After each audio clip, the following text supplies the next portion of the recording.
आज से हम शुरू करेंगे Indian economy on the eve of independence, जो एनसीईआरटी का क्लास 11th का फर्स्ट चैप्टर है। ठीक है। इसमें हम बात करेंगे हिंदुस्तान की अर्थव्यवस्था की, जो कि आज़ादी से पहले कैसी थी, यानी ब्रिटिश रूल में इंडियन इकोनॉमी की क्या कंडीशन हुई थी और किस वजह से इतनी बुरी कंडीशन हुई थी। ठीक है, किस कारण से इतना बुरा हुआ था, उन सब के बारे में हम डिस्कस करेंगे। ठीक है, और डिफरेंट डिफरेंट सेक्टर्स की कैसे कैसे कंडीशंस थी और किस वजह से इस तरह का कंडीशन हुआ था, इतनी बुरी कंडीशन क्यों हुई थी। ठीक है। इंडिया को जो जो सोने की चिड़िया कहा जाता था, वो अभी सोने की चिड़िया क्यों नहीं है, उसका कारण हम जानने की कोशिश करेंगे।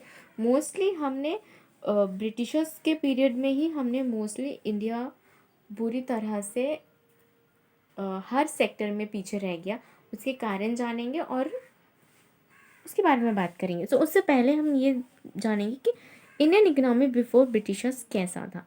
आज दे ब्रिटिशर्स आने से पहले हमारी देश की कंडीशन कैसी थी, उसके कुछ फीचर्स देखते हैं। ठीक है। इंडियन इकोनॉमी जो थी ना, वो एग्रेरियन इकोनॉमी थी, यानी बहुत ज़्यादातर देश के जो लोग थे वो एग्रीकल्चर का काम करते थे, फार्मिंग करते थे, लैंड से जुड़े हुए लोग। उस मोस्टली ज़्यादातर 80% लोग एग्रीकल्चर रिलेटेड ही वर्क करते थे। ठीक है। तो उस तरह के जो वो इकोनॉमी होता है उसे एग्रेरियन इकोनॉमी कहते हैं।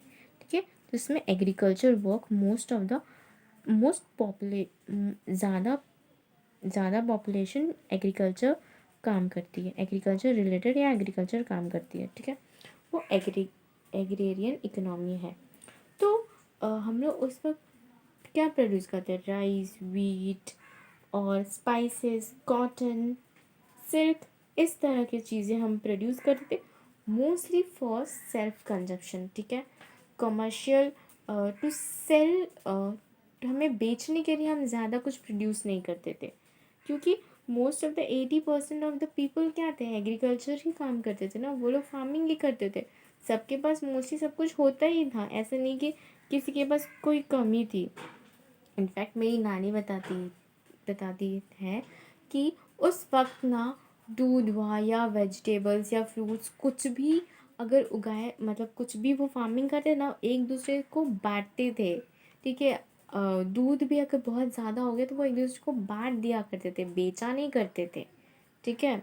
तो इस तरह की कंडीशन थी कि, और मिल बांट के काम करते थे। ऐसा नहीं कि एक फार्म में एक अगर फार्म्स, हाँ मतलब इंडियन लोग के पास ना मोस्टली सारे फार्मर्स ही होते थे। कुछ कुछ सबके पास छोटे लैंड्स होते ही थे, तो एक दूसरे के फार्मिंग में वो हेल्प करते थे। आज इसके खेत अगर आज किसी के एक खेत में गए तो दूसरे दिन हम किसी और के खेत में जाकर काम करेंगे, ऐसे मिल बांट के काम करते थे। मेरी नानी ये मुझे बताया करती थी कि ऐसे काम करते थे और पैसे की तो बात होती ही नहीं थी। मोस्टली जो भी प्रोड्यूस होता था उसे मिल बांट के उसका यूज़ करते थे और उसे कंज्यूम करते थे। ठीक है। बेचने की बात तो बहुत ही कम, होती ही नहीं थी ऐसी तो। ठीक है, ये मेरी नानी बताया करती थी कि ऐसा हुआ करता था। ठीक है।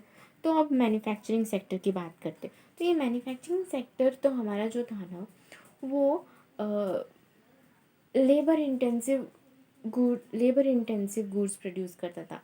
मतलब लेबर इंटेंसिव मतलब लेबर्स ज़्यादा होते थे, कैपिटल कम। ठीक है। क्योंकि हम लोगों के जो काम होते थे ना, वो हैंडमेड चीज़ें बनाए थे हम लोग। क्राफ्टमैनशिप बहुत अच्छा होता था, जैसे कि ज्वेलरीज में जो बारीकी वाला काम, इस तरह के काम हम बहुत अच्छे करते थे। इंडियन इकोनॉमी में इस तरह के काम करते थे। और क्लॉथ, सिल्क, कॉटन क्लॉथ्स बनाना, ठीक है, इस तरह के काम किया करते थे मैन्युफैक्चरिंग सेक्टर्स में इंडिया में। ठीक है।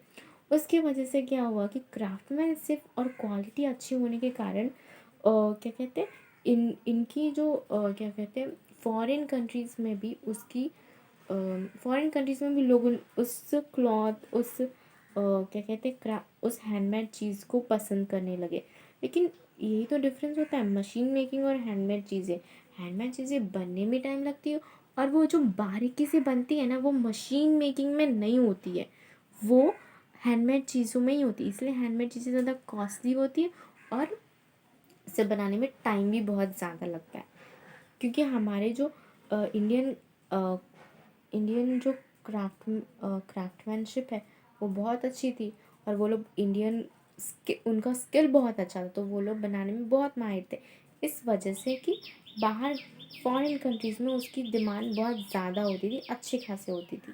तो इस वजह से हम लोगों ने बहुत सारे ट्रेड और कॉमर्स के रूट्स भी बनाया, कुछ पोर्ट्स भी बनाए, ताकि हम लोग दूसरे देशों में पहुंच सके।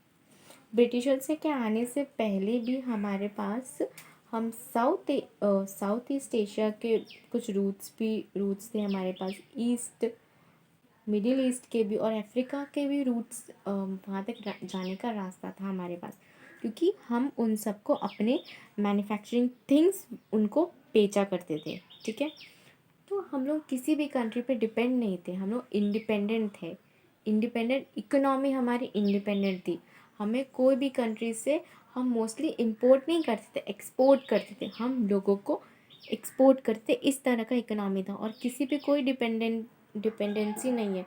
किस बात के लिए? क्योंकि हम जो भी प्रोड्यूस करते थे हम मिल बांट के कंज्यूम करते थे, और जो भी मतलब एक्स्ट्रा होता था उसे हम लोग बेच दिया करते। तो ऐसे हम किसी भी कंट्री पे किसी भी चीज़ के लिए कोई भी डिपेंड नहीं थे, बिल्कुल इंडिपेंडेंट इकोनॉमी थी एकदम, बहुत ही अच्छी वाली।